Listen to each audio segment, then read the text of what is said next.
Hey guys, PK here. Hope you're all doing well on this Wednesday afternoon. Just going to talk about today. I'm seeing a lot of people when they want to become property investors, or even if they already have one or two properties, they start their research by jumping on realestate.com, or they start their research by jumping on Domain. That's really not a good way to go about things. And the reason is that, there's 15,000 suburbs in Australia, okay? And about 3,000 of them are statistically reliable, which means that there's enough transactions, enough listings, enough sales for the data to be credible, to the data to have some integrities that we can use it, okay?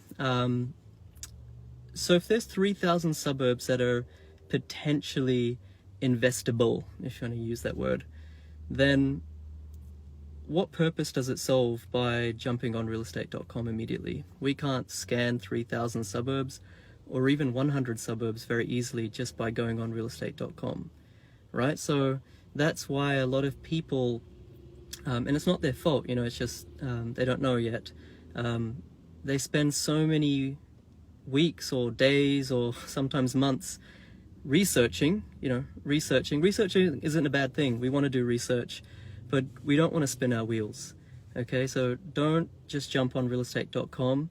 Take those 3,000 suburbs and figure out what the short-term growth drivers are and what the long-term growth drivers are, okay? So things like population growth, I'm outspoken to say that actually doesn't have a huge correlation with property price increases in of itself.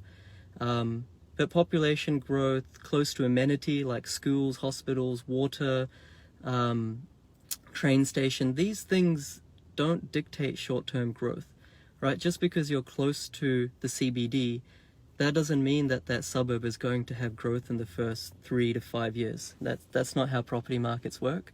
There are other factors that determine short-term growth.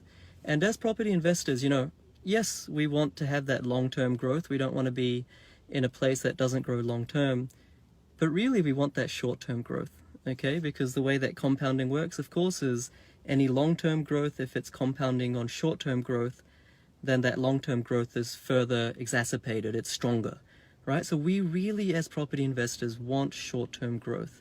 And it's not about gambling, it's not unpredictable. It's unpredictable insofar as the exact capital growth percentage, but it's very predictable to say this suburb will have short-term growth, right? Now, we don't know if it's going to be 12% or 8% or 2%. Of course, with the science, you can you can make a good estimate, but we don't know that exact percentage, but we know it's going to happen, okay? Because there are signs. It's like a pressure cooker. Back in the day, they used to use pressure cookers where you put a lid on it and you put some, let's say, vegetables inside and water, and you put it on the gas. And after 5 or 10 minutes, the cooker starts to vibrate and there's like a whistle, a steam thing that kind of whistles at the top, saying that, your vegetables are done. That's the symptom that we're looking in growth suburbs, okay? So you can't find those symptoms, those data points by going on realestate.com.